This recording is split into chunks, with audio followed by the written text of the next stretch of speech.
Greetings, Coach Clive Maxheath here from the Men's Action Project, and today I've just got 3 quick tips for helping you with your goal setting. In order to share these tips, I'm just going to fire up a cheeky little chart here, a couple of graphics, a couple of words, and just looking at a very kind of traditional linear approach to goal setting. The finishing line on the right-hand side. And we've decided what we're going to do. We've decided what process we're going to execute in order to reach that finishing line. And one of the first observations, and something that I've experienced now many times in my life, is that the process is never quite a straight line, particularly if it's a challenging goal. There's going to be highs and lows, whether that's emotionally, logistically, weather-wise, if the weather impacts what you're doing.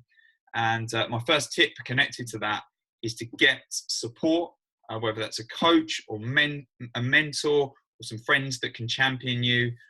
Have them in place before you start the process, so that when you hit those lows, they can help you nourish that learning and keep you on the path and keep you heading towards that goal. So that's tip 1. Tip 2 is a reframe in terms of what these things actually mean. And the first thing I'm going to suggest is the actual traditional goal as being the finishing line actually becomes the outcome. It becomes the outcome because the goal essentially becomes the process. And what we're doing here, we're taking our energy maybe away from the goal so much, and we're putting it into the process, making the execution of the process the real goal. It's like the goal within a goal. And by this way, we're taking control and focusing on what we can control. Because one of the dangers in being attached to the goal as the finishing line is things can happen that are out of our control, that can lead us not to actually reaching that outcome when we actually did everything that we'd set out at the start with regards to the process. And that's really tip 2, to make the goal the process, focus on the process, and that will increase the propensity of actually reaching the outcomes we want. And I'm talking from experience here that many times in the past, I've given a lot of energy to the goal itself and kind of negated in certain ways the actual process, the day to day. And it's actually led to me not getting there. And yeah, it's been a bit of a struggle. So energy into the goal, which is in fact the process. Tip 3 is to celebrate the goal and the process regardless of the outcome. Now, it is nice to get that outcome. It is nice to get across that finishing line.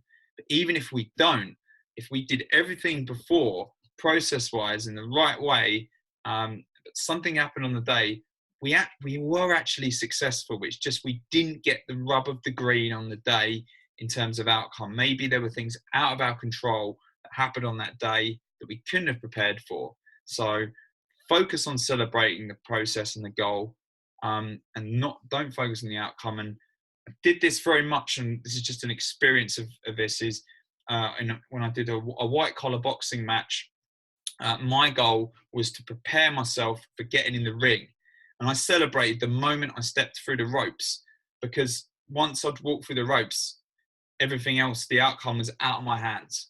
I was celebrating the process, and I said that. The win was stepping into the ring, stepping through the ropes. I'd done all the training, I'd executed on the process. The outcome was in many ways the hands of the gods. So tip 3 is celebrate that goal and that process. I'm gonna stop the share there. Come back to you and say, that's it, man. So next time you're approaching your goal setting, make your goal the outcome and make the goal the process. Get mentoring or coaching support or friends around you that are going to champion you, because the process is always going to be a ride. And particularly when you dip in, you're going to want people there in your corner to champion you through. And finally, guys, when you get to it, whether you get the outcome you want or not, celebrate the process, that execution, and because that's what it's all about. That's what it's all about, guys. So yes, that's it for me today. If you're interested in hearing about more what I do, head over to www.mensactionproject.com. It's got details regarding all my coaching services. There's even a blog on there about my boxing experience, in which I can relate to some of the theory I've discussed there. And I'll be interested, wide open for feedback or comments below. So that's it for me today. I wish you all the best with your goal setting, and I'll see you next time, guys. Do and be well.